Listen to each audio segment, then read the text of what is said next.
Everybody, thanks for joining us for our weekly update. We were busy this week, and of course, the continued stories about gun violence and violence in this country and political atmosphere, of course, was unfortunately prominent this week, as you can imagine.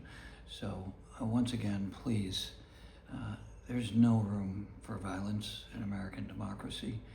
We have to have civil discourse, and we can disagree, but we be respectful. In taking someone's life, there's never a reason for that. So just again, if you believe in this great country and American democracy, we've got to insist on this changing. It's been part of our culture for too long. And I'm sure certainly we can agree on that this kind of political violence, or violence at all, has gone beyond a point where we should all be quite insistent on making sure it stops.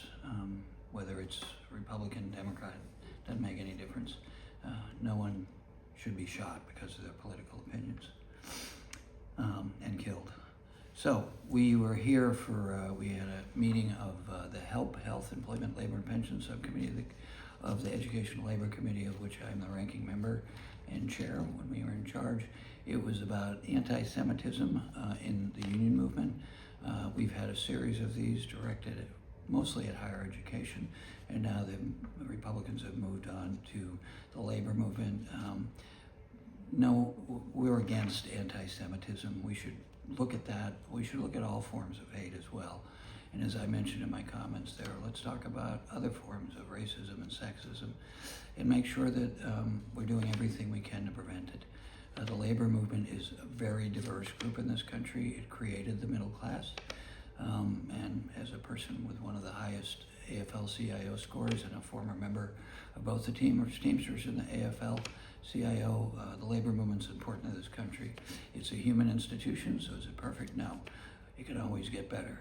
But the idea that it's rampant with anti-Semitism is just ridiculous. So Samuel Gompers, one of my favorite people in history, Dutch Jewish immigrant to the United States through London, formed the AFL. It was the first president of the American Federation of Labor, and in a great moment in history, gave Teddy Roosevelt, a young assembly member at the time, a tour of some of the tenements where people were doing manual labor and kids were, and it changed history, and it changed Teddy Roosevelt. So Samuel Gompers, a prominent American Jewish immigrant, was a leader in the labor movement in American history.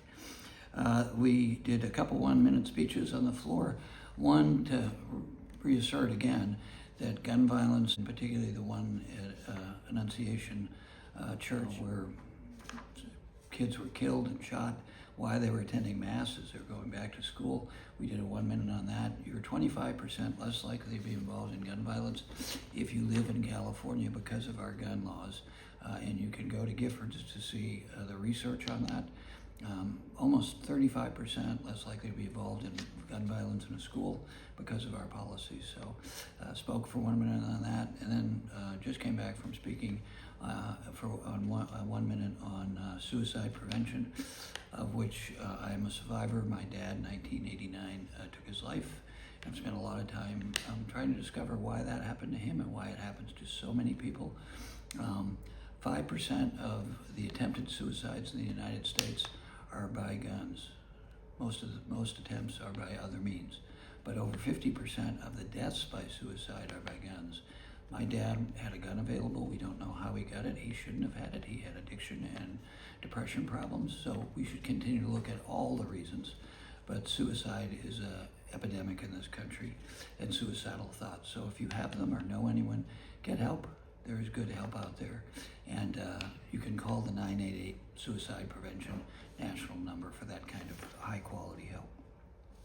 And lastly, we have a town hall coming up. It's with the fire chiefs and firefighters from Orinda and Moraga to talk about fire prevention. That's a very sensitive area in our district, and we want to make sure that everybody has all the best information to make sure they can prevent a fire and damage to their house, but also that they know what to do when there is one. So please tune in. It'll be available online, and as always, feel free to contact our office.